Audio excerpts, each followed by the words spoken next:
Hi friends, this is your accounting teacher Anjali. I hope you all are fine. Friends last session में हमने start किया था accounting for partnership forms fundamentals, जिसमें कि मैंने discuss किया था व्हाट इज़ पार्टनरशिप, इसके इंपॉर्टेंट फीचर्स क्या हैं। उसके साथ साथ हमने बात की थी what is a partnership deed, what are the different clauses of partnership deed and कुछ इंपॉर्टेंट प्रोविजंस हमने पार्टनरशिप एक्ट 1932 के भी डिस्कस किए थे। आज का सेशन स्टार्ट करने से पहले मैं आप में से जो आज फर्स्ट टाइम मेरे चैनल पे आए उससे रिक्वेस्ट करना चाहूँगी कि प्लीज़ मेरे चैनल को सब्सक्राइब कीजिए अगर आपको मेरी वीडियो पसंद आ रही है। साथ ही साथ नोटिफिकेशन के लिए आप बेल आइकन ज़रूर प्रेस कर दीजिएगा सो दैट फ्यूचर में कोई भी वीडियो आपसे मिस ना हो। तो चलिए आज का सेशन स्टार्ट करते हैं राइट्स ऑफ पार्टनर्स से। फर्स्ट वन देखते हैं। देखिए, जितने भी पार्टनर्स होते हैं उन सभी को बिजनेस मैनेजमेंट में पार्टिसिपेट करने का राइट है। सेकंड वन, उन सबको ये भी राइट है कि बिजनेस के जो भी अफेयर्स हैं उनके लिए उन्हें कंसल्ट किया जाए। साथ ही साथ जो बुक्स ऑफ अकाउंट हैं उन्हें इंस्पेक्ट करने का और उसकी एक कॉपी अपने पास रखने का भी राइट उनके पास है। नेक्स्ट वन, जो भी प्रॉफिट और लॉसेस का शेयर डिसाइड किया गया है जो पार्टनरशिप डीड में है, अगर पार्टनरशिप डीड नहीं है तो इक्वली शेयर करने का भी राइट सभी पार्टनर्स के पास है। नेक्स्ट वन इज, अगर किसी पार्टनर ने फर्म को लोन दिया है तो उस पे इंटरेस्ट लेने का उसका राइट है। अगर पार्टनरशिप डीड है उसमें कोई रेट स्पेसिफाई किया है तो उसके अकॉर्डिंग उसे इंटरेस्ट मिलेगा। And in the absence of partnership deed या पार्टनरशिप डीड में स्पेसिफाई नहीं किया है तो उसे 6% पर एनम के हिसाब से इंटरेस्ट लोन पे मिलेगा। नेक्स्ट देखिए, in case of any emergency, अगर कोई पार्टनर अपनी बेस्ट जजमेंट के हिसाब से कोई डिसीजन लेता है तो उसे राइट है कि जो भी एक्सपेंसेस उसने इनकर किए हैं वो फर्म से उसे मिले। एग्जाम्पल से देखते हैं और अच्छे समझ में आएगा। Let's say there are 3 partners, उनकी एक गारमेंट की शॉप है। 2 पार्टनर्स आउट ऑफ स्टेशन हैं, एक पार्टनर शॉप पे है। ऑल ऑफ अ सडन उसे पता चलता है कि मार्केट में आग लग गई है, तो वो क्या करता है, फटाफट से अपने एम्प्लॉयज़ को बोल के जितना भी गारमेंट्स का स्टॉक उसके पास था वो सब वहाँ से निकाल कर किसी सेफ जगह पे शिफ्ट करता है। तो जो भी एक्सपेंसेस उसने इनकर किए वो फर्म से रिकवर किए जाएंगे। That means he has a right to indemnified for any expenses incur during emergency.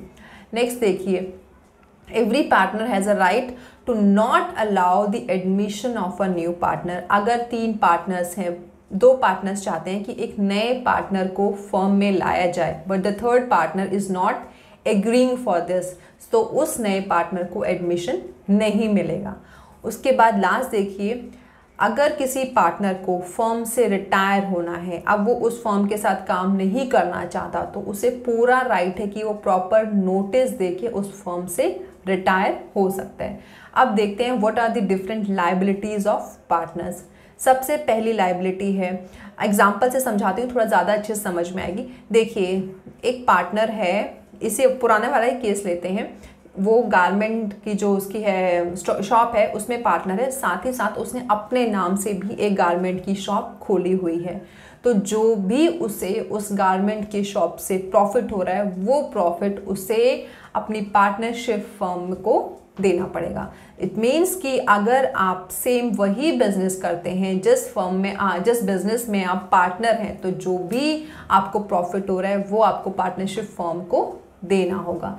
Next देखिए, अगर आपको किसी भी तरह का कोई भी फाइनेंशियल बेनिफिट हो रहा है फर्म की प्रॉपर्टी यूज़ करके या फर्म की किसी ट्रांजैक्शन से, तो आपको वो प्रॉफिट फर्म को पास करना होगा। एक एग्जांपल लेते हैं। लेट्स से आप 3 पार्टनर्स हैं और आपकी एक मेडिकल शॉप है। आपको किसी पर्टिकुलर कंपनी ने बोला है कि अगर आप हमारी मेडिसिन बेचेंगे तो हम आपको 10% कमीशन देंगे, तो वो जो 10% कमीशन है वो आपको फर्म को देना होगा। ये जो हमने राइट्स और लायबिलिटीज़ की बात की है ये इन जनरल बात की है। एक चीज़ ध्यान रखना, ये पार्टनरशिप डीड अगर नहीं है तो इन जनरल ये है, बट अगर पार्टनरशिप डीड में कुछ स्पेसिफिकली स्पेसिफाई किया हुआ है तो उसके अकॉर्डिंग ही पार्टनर्स एक्ट करते हैं।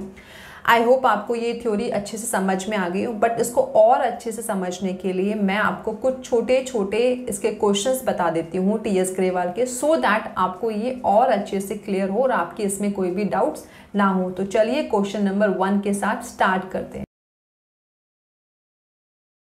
In the absence of partnership deed how are the following matters resolved. देखिए पार्टनरशिप डीड अगर नहीं है या पार्टनरशिप डीड साइलेंट है तो हमें इंडियन पार्टनरशिप एक्ट 1932 के जो हमने प्रोविजंस पढ़े हैं उन्हें ध्यान रखना है। इसमें फर्स्ट है सैलरीज ऑफ पार्टनर्स। हमने पढ़ा था कि अगर पार्टनरशिप डीड नहीं है या पार्टनरशिप डीड साइलेंट है तो पार्टनर्स को सैलरी पे नहीं की जाएगी। Second is interest of partners capital. Partners ने जो अपना कैपिटल फर्म में लगाया है, अगर पार्टनरशिप डीड नहीं है तो इंटरेस्ट ऑन कैपिटल नहीं मिलेगा। इंटरेस्ट ऑन पार्टनर्स लोन, जो पार्टनर ने फर्म को लोन दिया है उस पे 6% पर एनम के हिसाब से फर्म को उस पार्टनर को इंटरेस्ट पे करना है। Division of profit, profit partnership deed की एब्सेंस में इक्वली डिस्ट्रीब्यूट होते हैं जितने भी पार्टनर हैं। Interest on partners drawings, partners ने जो अपने पर्सनल यूज के लिए फर्म से अमाउंट विड्रॉ किया है उस पे कोई भी इंटरेस्ट उन्हें फर्म को नहीं देना। Interest on loan by the partners, अगर पार्टनर्स ने कोई लोन दिया है पे इंटरेस्ट 6% पर एनम के हिसाब से उन्हें फर्म से मिलेगा। Interest on loan to partners, अगर फर्म ने पार्टनर्स को कोई लोन दिया है तो उसमें इंटरेस्ट चार्ज नहीं होगा अगर हमारी पार्टनरशिप डीड नहीं है। नेक्स्ट क्वेश्चन देखते हैं।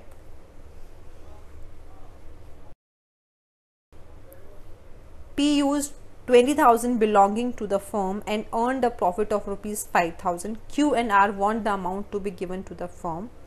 देखिए अगर कोई भी पार्टनर फर्म का कोई भी बिलोंगिंग यूज करता है और उससे उसे कोई प्रॉफिट होता है तो उसे वो प्रॉफिट फर्म को शेयर करना है, ये हमने डिस्कस किया था। अब यहाँ पर उसने 20,000 फर्म के यूज किए हैं और उस पर 5,000 रुपीज उसने प्रॉफिट कमा लिया है, तो अब उसे फर्म को 25,000 रुपीज पे करना है।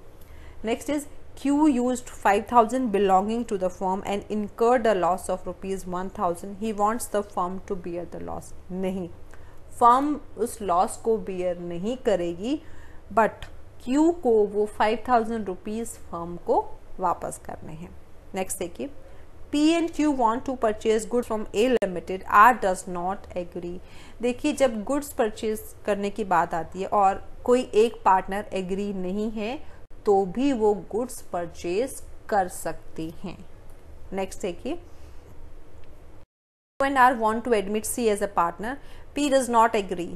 देखिए अगर कोई पार्टनर एग्री नहीं है तो नया पार्टनर फर्म में नहीं आ सकता। ये ध्यान रखना, जब हमने बात की सेल या परचेज की तो वो हो सकती है, but when it comes to admission of a new partner can't be admitted unless and until all partners agree for this. Next देखिए, R had given a loan of rupees 1 lakh to the firm and demands interest at 10% per annum. P and Q do not want to pay the interest. देखिए जब partnership deed नहीं है तो उसका मतलब हमारे पास कोई स्पेसिफाइड रेट भी नहीं है, तो उस केस में 6% पर एनम के हिसाब से ही उस पार्टनर को इंटरेस्ट मिलेगा लोन पे। नेक्स्ट क्वेश्चन देखते हैं।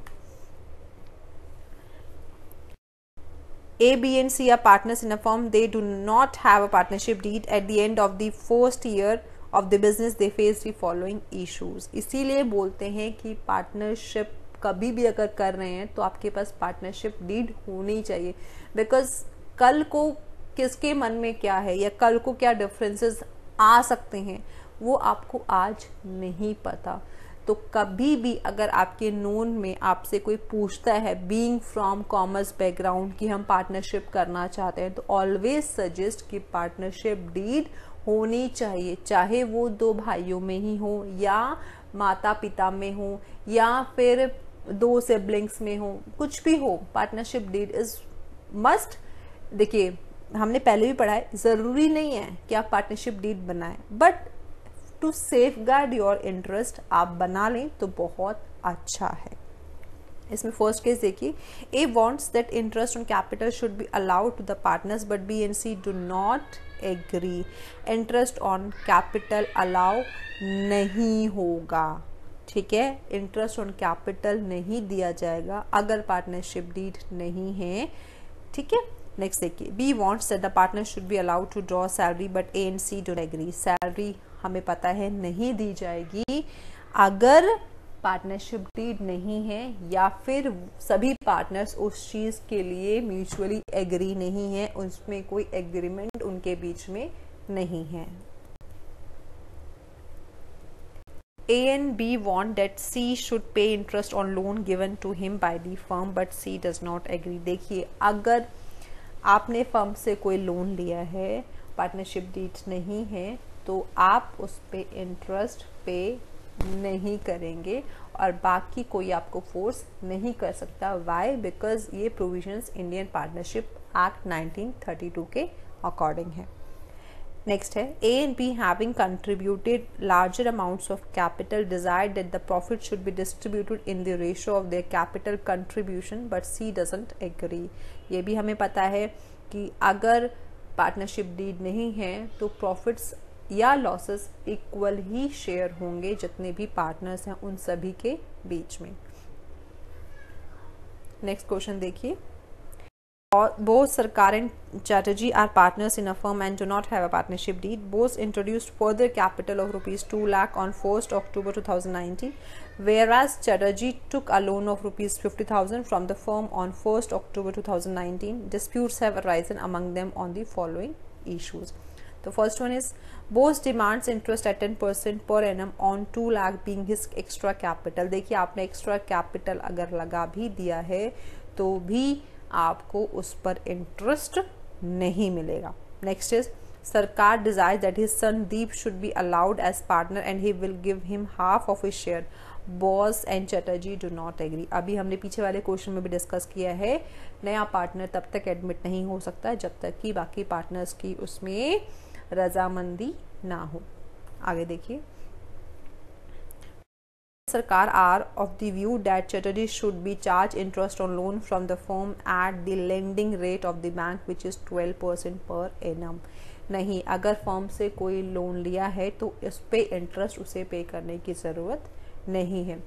Sarkar has withdrawn rupees 50,000 from the firm for his personal use. Bose and Chatterjee are of the view that Sarkar should be charged interest at 10% per annum।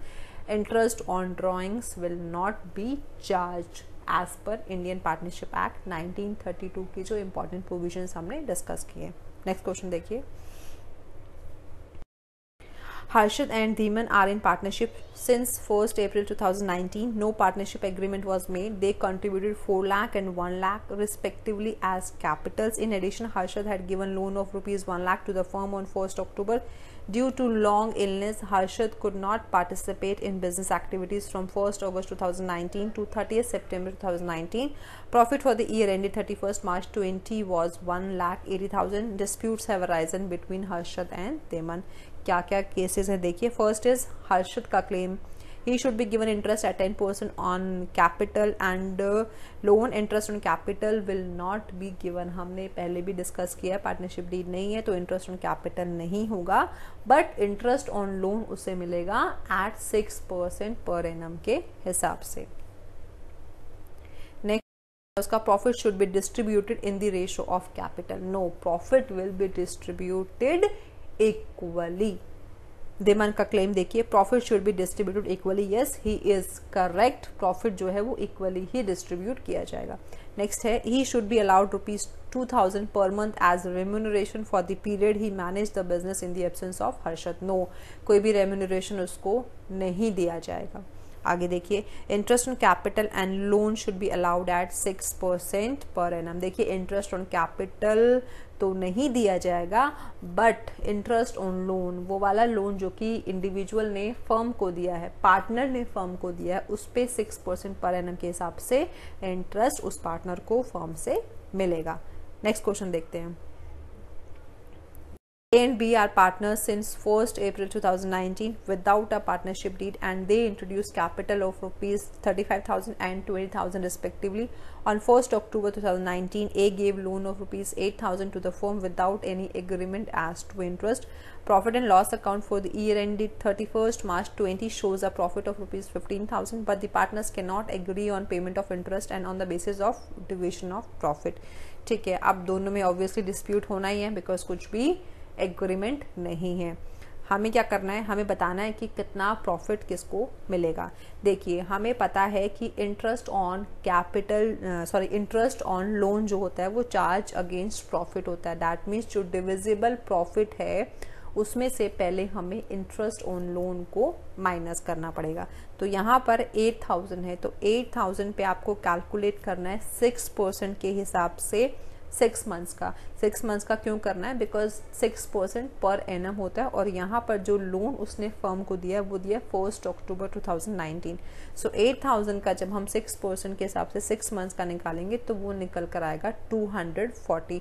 अब आप क्या करेंगे, क्योंकि ये चार्ज अगेंस्ट प्रॉफिट है तो पहले आप ये प्रॉफिट में से माइनस करेंगे। सो 15,000 माइनस 240 आप करेंगे, हमारे पास जो बैलेंस आएगा वो आएगा 14,760। It is the profit which is left for distribution. अब आप इसको दोनों में इक्वली डिस्ट्रीब्यूट करेंगे, जो कि निकल के आएगा 7,380 each partner. I hope friends आपको आज का सेशन समझ में आ गया होगा अच्छे से, बट अगर कोई डाउट है तो आप मुझे फेसबुक या मेरे इंस्टा पे मैसेज कर सकते हैं। Thank you friends.